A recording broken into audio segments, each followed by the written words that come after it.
Baha'u'llah calls government to statesmanship. Gosh, I wish we had that today. Statesmanship is when kings and rulers, governments, act for their people rather than putting them in danger.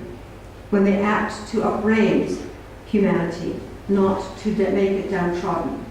When they work with justice, not injustice.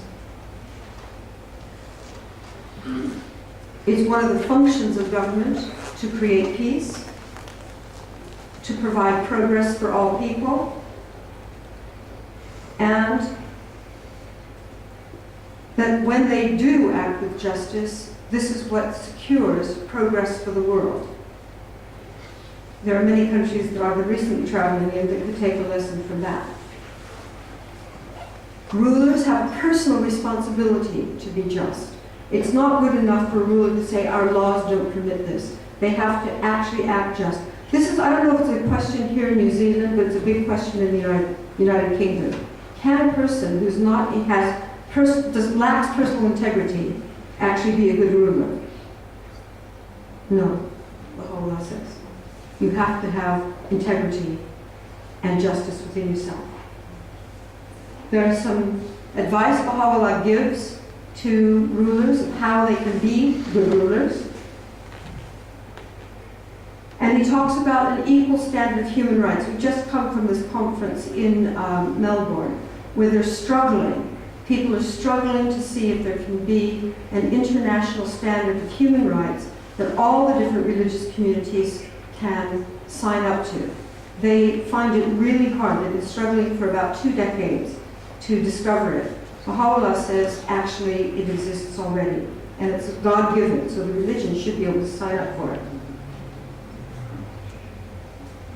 Social justice includes economic justice. I won't go into that just now, but we do know that if we fail to have economic justice in the world, we will also lack social justice of any kind. Abdul-Baha gives a list of how we can get social and economic justice. The key thing is to eliminate the extremes of wealth and poverty. That might sound very easy. It's actually quite a difficult thing to do. One of the ways you can do that is through taxation. One of the ways you can do that is through paying people for the jobs they do rather than for the names on the door. If you see what I mean. Just because you're a big trader doesn't mean you should necessarily have a big salary. Another aspect of peace and justice is gender justice. Baha'u'llah says that women and men must not only have equal opportunities, they must be treated equally. And there are advantages for women as well within the Baha'i community. That is, that if we're unable to educate all of our children, we educate the girls first. Why? They are the mothers of the next generation.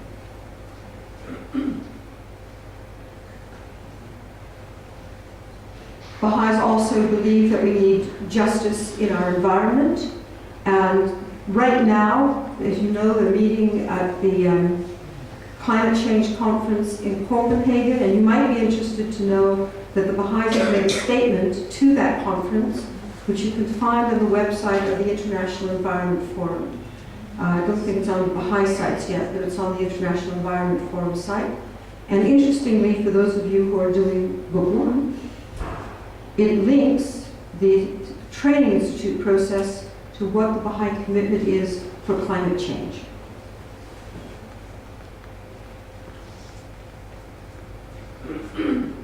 I just wanted to mention to you that right now in the Baha'i community, the Baha'is themselves have been beginning to create the institutions of justice. For example, every Baha'i community will have what is called the local spiritual assembly, but in the future will be styled a house of justice. And that's not only an institution for guiding the Baha'i community, but as we know, will be the center of justice in every community. So Baha'u'llah teaches us that the chief instrument for the transformation of individuals personally, for society, and for the achievement of world unity and world peace is the establishment of justice for all humanity. And that this is the responsibility both of individuals and of our institutions and governments. Thank you very much.